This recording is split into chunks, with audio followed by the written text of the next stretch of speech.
my gosh. Hey! Great podcast. That's amazing.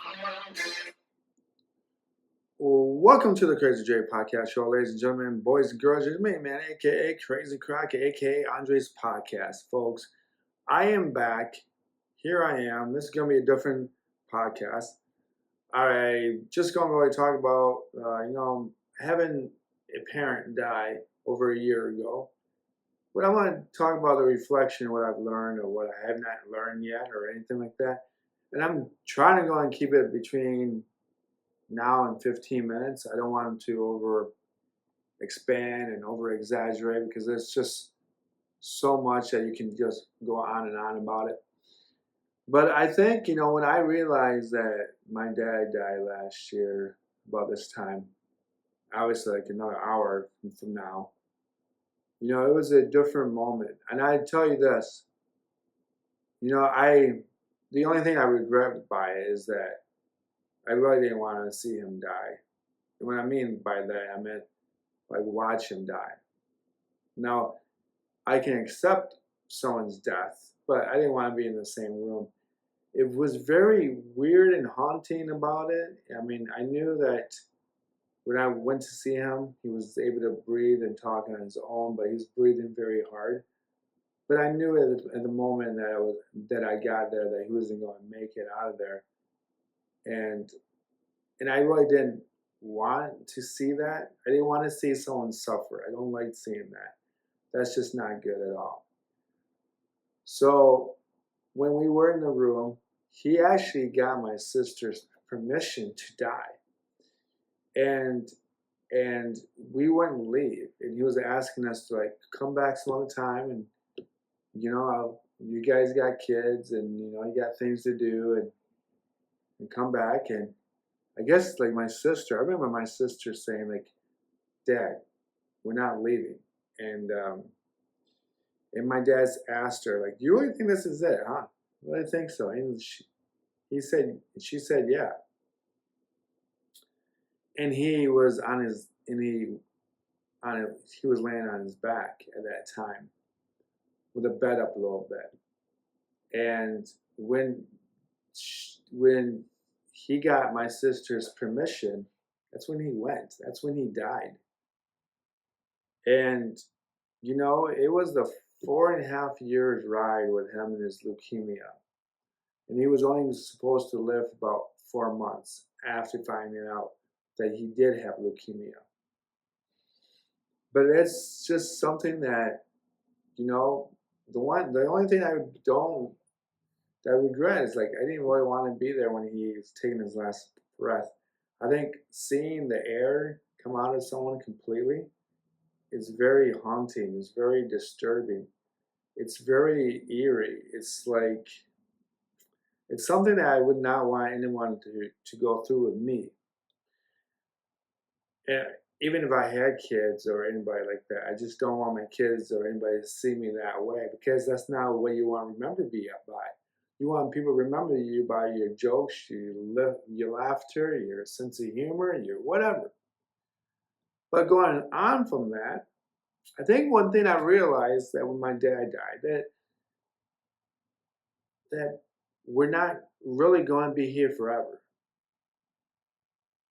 And, I've always been into some gothic music, like Ozzy Osbourne and a little bit Black Sabbath and a little bit of Guns N' Roses. Well, Guns N' Roses is my favorite band, but all the nitty gritty grunge of rock and roll and life and just death in that way. And it's always been in the back of my mind. But when my dad passed away, it was I guess that means that we're all going to do the same thing in some form and shape. But I think when my dad died, it gave me a sense of insecurity, but it also gave me a sense of freedom. Now, I think with my insecurities, I was just, doing the same mistakes, finding ways to get in trouble with people and situations. And I wouldn't say trouble, but, I would be outspoken about my job and say, well, if you can't tell all of us to do the same thing. Why are you asking me to be the person who's going to be your go-to person to do the job for you? And I would start doing that vocally, which is probably really bad. When I mean really bad, I mean like people don't like you, supervisors don't like it when you're a worker and you point out how dumb they are. And I was very good at that. I'm like, why would I, for example, I'll give you an example. There's a protocol at the rehab center that you have to obey the manager, and you can't order food for the patient even if the patient wants more food. Or the nurse techs want you to order more food for the patient. At a certain time and place, the kitchen closes for a reason. Now, coming to find out, the second shift does whatever they want to do. I pointed that out. I got mad because they didn't want to say anything about it. Then I started to use my mouth. And a couple times I used the bad words, and then people called it into my manager, and then I'm gone, right? Just gone. And then I went to a hospital and I worked there, and then you know what? I'm not going to be pushing these carts up and down this hill. I'm not going to be responsible for someone else's slacking, and I have to do just as much or more for you, the supervisor or the leads. I'm not getting paid more to do 90 trays to give out to patients than I am to do 70 trays. So I became more vocal. You know what happened? I wanted to get trained in the call center. They didn't know how to train people. And then I got mad. And then I started making jokes. And those jokes were a little bit too far. And they didn't like that either. Even if they knew I was just joking and, just in the heat of the moment, it was a lot of fun, they didn't like it. Look, folks, since my dad has died, I think I've been able to be more free, to be able to you know what? This is what I want to do and this is what I don't want to do. You have to remember, people with disability have to do what they're told to do, especially if you have a physical and a learning disability. There's just so many jobs out there for you to do, but when you have to do those jobs, you have to work those weekends. Excuse me as I get my drink of water.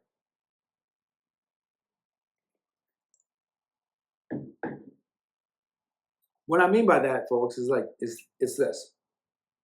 There's a job coach or there's a job person that helps them find a job. Now, I haven't used this agency in 100 years, okay? But I got him to help me this time. And instead of looking at my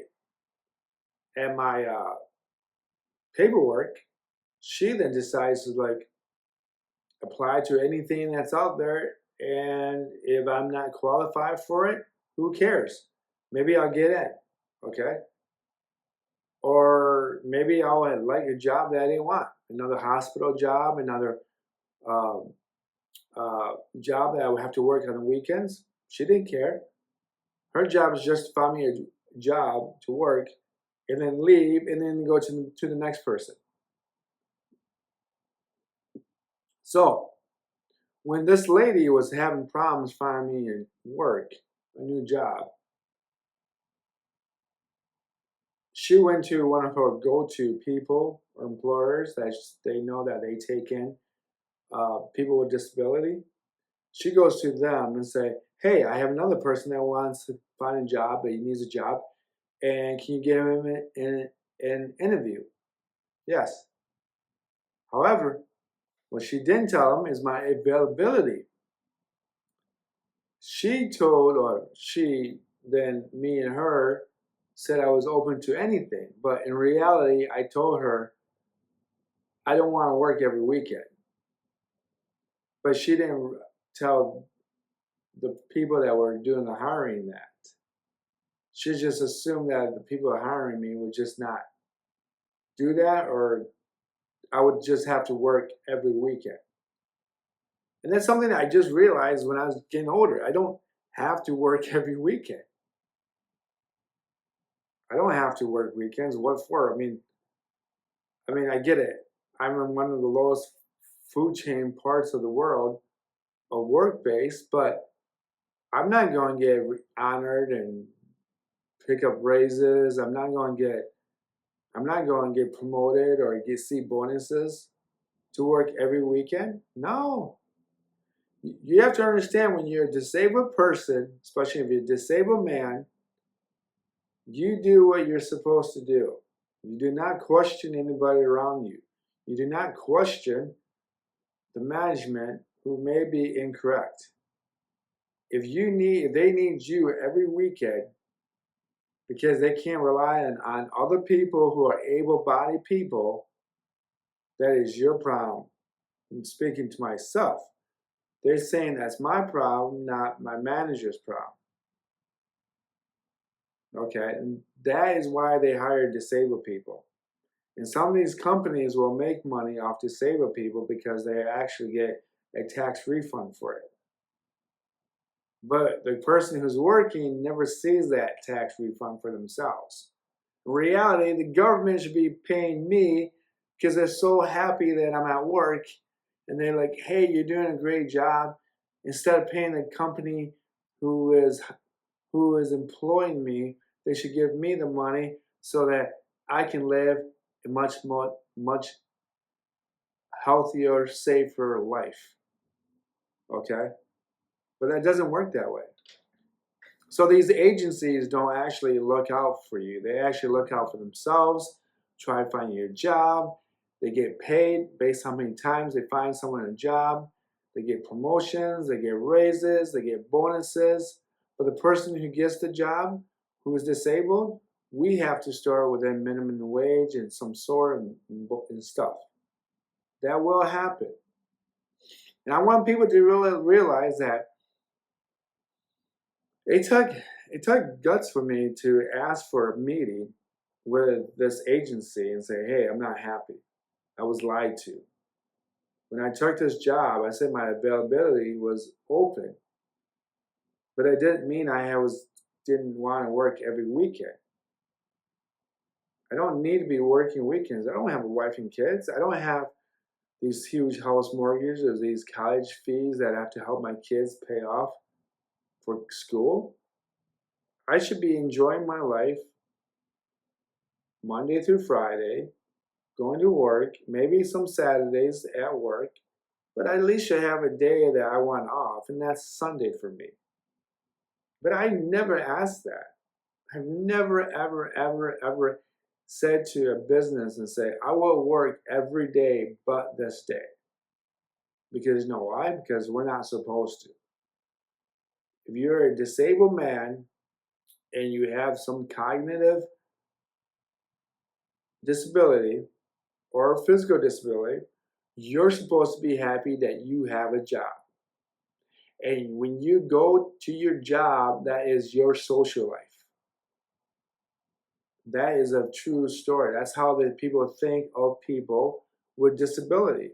That when you are out of your house and you're at work, that is your social life.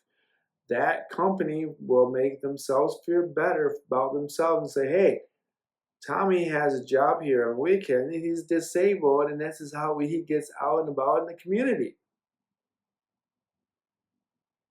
That's how they want to see me as well. You know, I used to just nod my head because my dad was alive.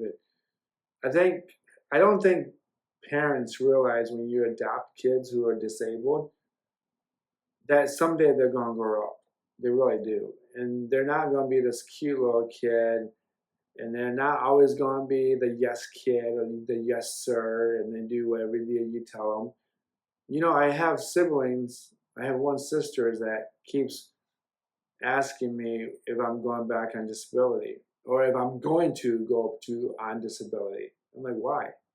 Why would I want to be on disability or collecting Social Security? Because there's not money there to be made.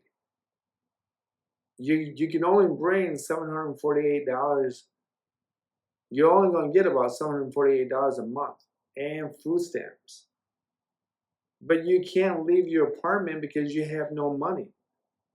Even if I was on Section 8 or some program or grant that the apartment complex pays 70% or the grant pays 70%, that only leaves me about $200 a month for myself.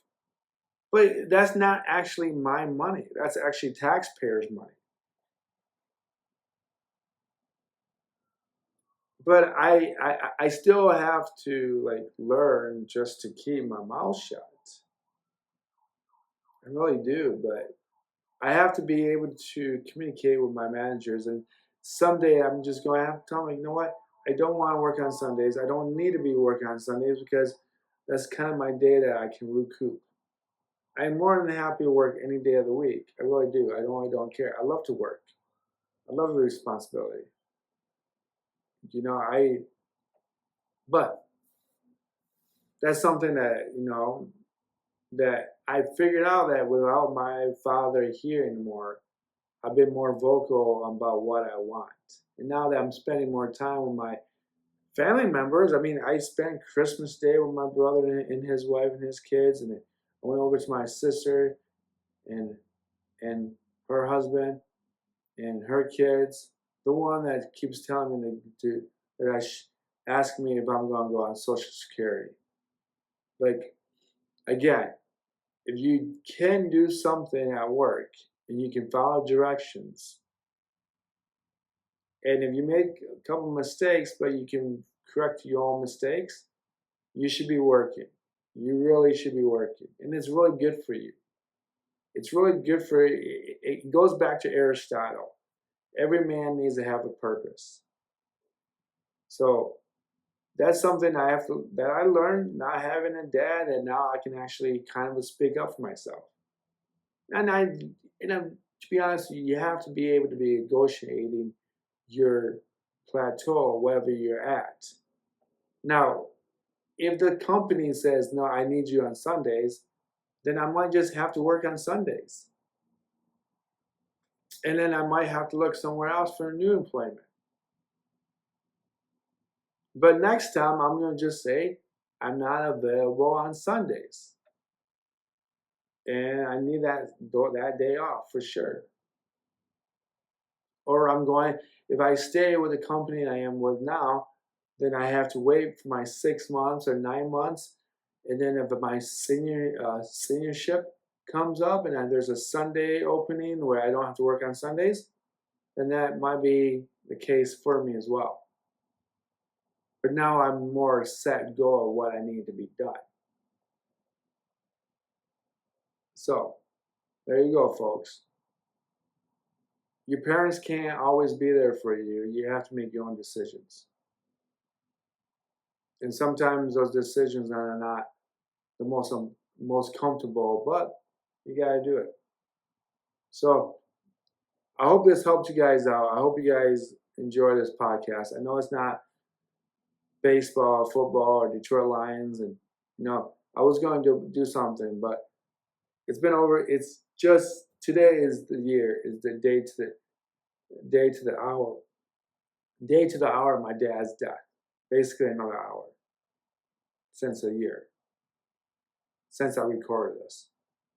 So peace, love. I hope you guys out there can find time and space with your family members, your loved ones. Be proud of yourself. Peace, love. And thank you for listening to the Crazy Dre podcast show. And I'm out of here. All right, I'm out.